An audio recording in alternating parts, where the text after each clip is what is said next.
Welcome back to this year's Halloween Spooktacular. Today I'm going to be talking about a fairly new release. I think this came out like a week ago on Paramount Plus, and that is Vicious, starring Dakota Fanning and written and directed by Brian Bertino. Dakota Fanning stars as Polly. She is gifted a box from a mysterious stranger that shows up at her door at night one night. And in the box, she has to put something she loves, something she hates, and something she needs. It's essentially what you need for a wedding. Something borrowed, something new, something old, and something blue. It's just that. Or if she puts the wrong objects in the box, things happen. So essentially, we have a cursed object type of movie. And I did find this to be somewhat dull, unfortunately, which is kind of a shame coming from the writer and director of the original Strangers movie. There is a stranger that gives Dakota Fanning a box in this. So he does have a fascination with creepy strangers showing up in the middle of the night on doorsteps, knocking on doors, invading homes. That was all well said and done. And you know what? It's another horror movie that has a snowy backdrop to it. It's essentially just a one location type of movie. It's an isolated one location. Dakota Fanning goes to a different location here and there every once in a while. She goes to a neighbor's house, which leads to an actually really good scene. And a lot of the gore in this movie and the hauntings that happen, those are the parts of the movies that are actually really, really fun. But the movie just seems to just trudge along at such a slow, innocuous pace. Dakota Fanning does a lot of the heavy lifting here. Without her, this movie would probably fall flat on its face and probably wouldn't have as many positive things to say in regards to the actual scares and the gore and the idea behind the movie. I think Brian Bertino is a good ideas type of guy.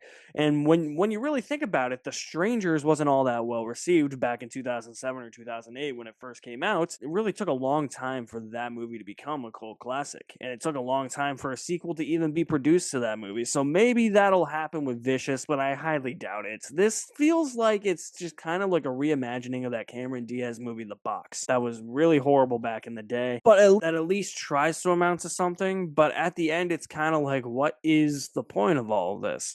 There is not really a clear through line. And I think that was my biggest disconnect with the movie. I didn't really connect to Polly as a character. I didn't really connect to her drive. She was very frightened throughout the whole movie, which I like. I like that she is constantly trying to solve the problem of this haunted object and whether or not she's putting the right objects that she needs, hates and loves, into the box and all that. Trying to piece all that together is a really fun aspect of the movie to go along with some of the kills and what she's being haunted by. I just don't think there was enough of a clear through line to the end. It's a movie that after a while my interest just began to wane, and I could see why it was dumped on Paramount Plus now, unfortunately, because like I said, Dakota Fanning does a lot of the heavy lifting for this movie. And if this was anybody else, it definitely wouldn't work in the ways that it works. There's also nothing visually appealing about this movie. It has just this weird color grading to it that feels overtly dark, almost as if you're not supposed to see anything. It's so dark where it's in movies where they have it's supposed to be dark, but they have lights on in a room, and it feels like natural lighting instead of studio lighting. That type of color grading, and it was waning on my eyes after a while. It was wearing my eyes thin. It was putting me to sleep. I always kind of equate that to the entirety of Pirates of the Caribbean: Dead Man's Chest. That movie it's a fun movie. But that movie is really, really dark. A lot of scenes filmed at night that just aren't easy on the eyes. Coming off the couch, I was going to say coming out of this movie, but coming off the couch for this movie, yeah, my eyes are kind of tired now. And I don't know if this is one that I'll probably watch again. I think for the Spooktacular this year so far, this is easily the worst one I've seen.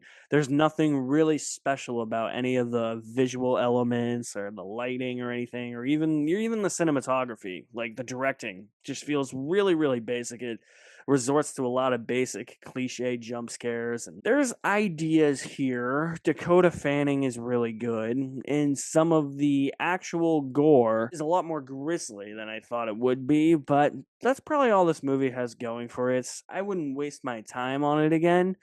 It's just very dull in the end, and I think that Vicious is worth watching with stale popcorn. Yeah, I wasn't a fan of this one, but I will have more reviews for the Halloween Spooktacular coming very soon, guys, including a Nightmare on Elm Street retrospective coming very soon as well. You guys are the best. Thank you for watching. My name is Alex Madden, and I will see you at the movies somewhere.